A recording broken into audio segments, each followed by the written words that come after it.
Halo semuanya, di sini saya akan menjelaskan mengenai bab 1 yaitu pajak dan sistem pemungutan pajak.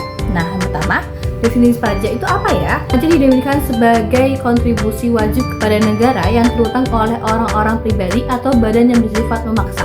Berdasarkan undang-undang, unsur-unsur pajak ada 6, yaitu 1. Dipungut oleh negara. Pajak dipungut oleh negara baik oleh pemerintah pusat maupun pemerintah daerah berdasarkan undang-undang serta aturan pelaksanaannya. Nomor 2, alih dana. Pemungutan pajak membicarakan adanya alih dana, sumber dana dari sektor swasta wajib pajak yang membayar pajak ke sektor negara, pemungut pajak atau administrator pajak. 3. Sifat memaksa. Pemungutan pajak dapat dilaksanakan karena adanya undang-undang dan peraturan perpajakan yang memberikan dasar hukum yang kuat. 4. Pembiayaan umum. Pemungutan pajak diperlukan bagi keperluan pembiayaan umum pemerintah dalam rangka menjalankan fungsi pemerintahan baik rutin maupun pembangunannya. 5. Tidak ada imbalan langsung. Tidak ada imbalan atau kontribusi individual secara langsung oleh pemerintah terhadap pembayaran pajak yang dilakukan oleh para wajib pajak. 6. Fungsi budgeter atau regulatif. Selain fungsi budgeter, yaitu fungsi mengisi kas atau anggaran negara yang diperlukan untuk menutup pembiayaan penyelenggaraan pemerintahan, pajak juga berfungsi sebagai alat untuk mengatur atau melaksanakan kebijakan negara dalam lapangan ekonomi dan sosial. Fungsi ada 3, yang pertama ada fungsi penerima.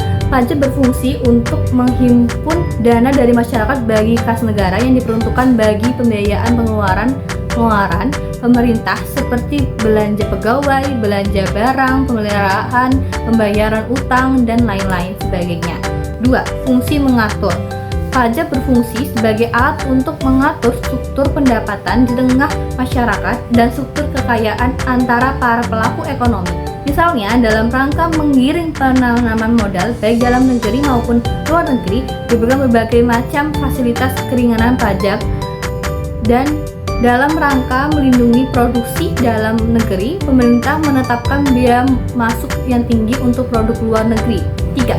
Fungsi distribusi pendapatan. Pajak menghimpun dana dari subjek pajak yang memiliki penghasilan dan selanjutnya oleh pemerintah memberikan bantuan kepada masyarakat yang kurang mampu. Kedudukan hukum pajak adalah bagian dari hukum publik yang mengatur hubungan antara negara sebagai pemungut pajak dan warga negara atau badan hukum sebagai wajib pajak.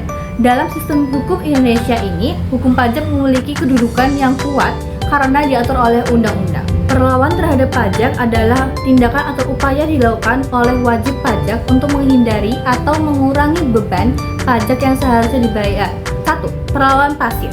Perlawan pasif adalah bentuk perlawanan yang dilakukan dengan cara tidak memenuhi kewajiban perpajakan sesuai dengan ketentuan yang berlaku. 2. Perlawanan aktif. Perlawanan aktif adalah bentuk perlawanan yang dilakukan dengan cara yang lebih agresif, seperti melakukan upaya menghindari perpajakan atau penggelapan pajak. Hukum pajak dapat dibedakan menjadi 2. 1. Hukum pajak material.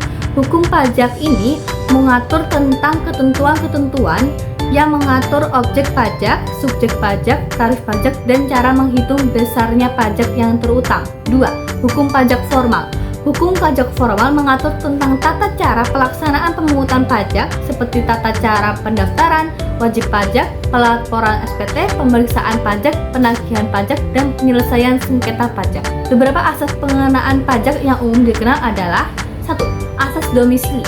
Negara berhak mengenakan pajak atas seluruh penghasilan wajib pajak yang bertempat di tinggal atau kedudukan di negara tersebut tanpa memandang dari mana penghasilan itu diperoleh. 2. Asas sumber. Negara berhak mengenakan pajak atas penghasilan yang bersumber dari negara tersebut tanpa memandang di mana wajib pajak bertempat tinggal atau berkedudukannya. 3. Asas kebangsaan. Negara berhak mengenakan pajak atas seluruh warga negaranya dimanapun mereka berada dan dimanapun penghasilan mereka diperoleh. Cara pemungutan pajak ada 3, yaitu 1. Official Assessment System. Sistem ini memberikan wewenang kepada Swissus atau aparat pajak untuk menentukan besarnya pajak yang terutang oleh wajib pajak. 2. Self-Assessment System. Sistem ini memberikan wewenang kepada wajib pajak untuk memperhitungkan, membayar, dan melaporkan sendiri besarnya pajak yang terutang. 3. Withholding System. Sistem ini melibatkan pihak ketiga sebagai pemotong atau pemungut pajak dari wajib pajak.